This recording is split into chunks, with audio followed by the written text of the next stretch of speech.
Tugas bendahara organisasi tentunya diatur sesuai dengan anggaran dasar dan anggaran rumah tangga pada masing-masing organisasi.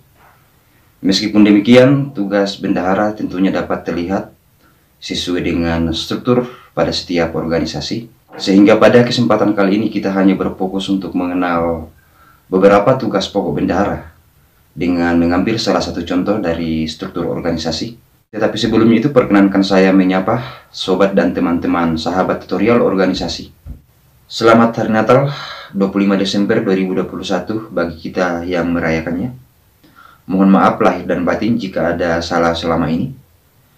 Dan terima kasih kepada sahabat dan teman-teman komunitas tutorial organisasi yang telah mendukung channel ini. Dan informasi kepada sobat dan teman-teman yang baru melihat dan baru berkunjung ke channel ini, bahwa lewat channel ini ada sekitaran 300-an video yang telah membahas seputaran organisasi, seperti dasar-dasar berorganisasi, materi dan teknik berorganisasi, peran dan fungsi kepengurusan organisasi, kepanitiaan, dan juga akan berbagi pengalaman organisasi.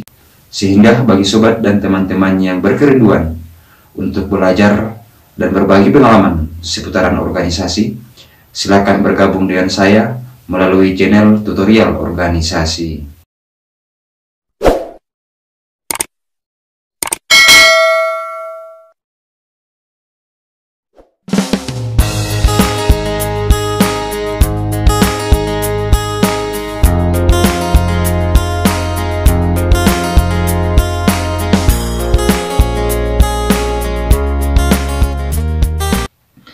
Berdasarkan salah satu contoh dari struktur organisasi, dapat kita melihat bahwa bendahara pada organisasi tersebut kedudukannya berada di bawah garis komando Kasubag Keuangan, di mana Kasubag Keuangan ini juga berada di bawah garis komando oleh sekretaris.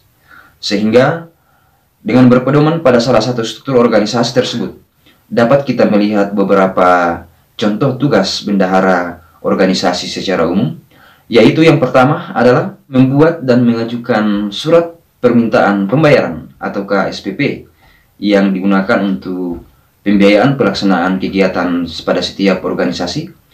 Kemudian yang kedua adalah melakukan rekonsiliasi atau penyesuaian belanja sesuai dengan penyediaan dana yang telah diberikan sebelumnya, dan juga membuat laporan penggunaan realisasi belanja dan anggaran pada masing-masing organisasi, di mana bentuk pelaporannya dapat disampaikan dalam bentuk bulanan dan juga dapat disampaikan dalam bentuk triwulan, serta dapat disampaikan dalam bentuk semesteran, serta dapat disampaikan atau dilaporkan dalam satu kali periode kepemimpinan atau kepengurusan pada setiap organisasi.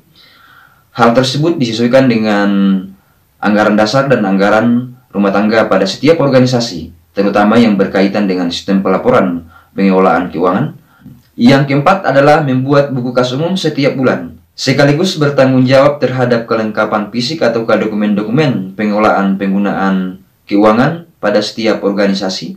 Dan yang kelima adalah melakukan pemotongan bagi wajib pajak, terutama yang mengenai tentang PPh 21, PPh 22, dan juga PAD, sekaligus menyetor uang pajak ke kas negara. Dan yang keenam adalah melaksanakan tugas kedinasan lain yang diperintahkan oleh atasan. Dan yang terakhir, yang ketujuh, adalah membuat laporan pelaksanaan tugas yang dapat disampaikan dalam bentuk bulanan atau dapat disampaikan dalam bentuk semesteran, serta dapat dilakukan dalam bentuk tahunan. Hal ini dapat disampaikan atau dilaporkan kepada pimpinan atau ke atasan pada masing-masing organisasi sesuai dengan anggaran dasar dan anggaran rumah tangga pada setiap organisasi. Sehingga dapat kita melihat bahwa tugas pokok secara umum dari bendahara tentunya disesuaikan dengan anggaran dasar dan anggaran rumah tangga pada masing-masing organisasi, di mana secara umum tugas pokok dari bendahara dapat kita melihat bahwa bendahara bertugas untuk mengelola dan juga menata pengelolaan keuangan pada masing-masing organisasi. Oke guys, semoga bermanfaat dan jangan lupa untuk mengklik dan menonton salah satu video yang akan ditampilkan di akhir video ini. Salam kompak penuh persahabatan dan terima kasih sudah menonton.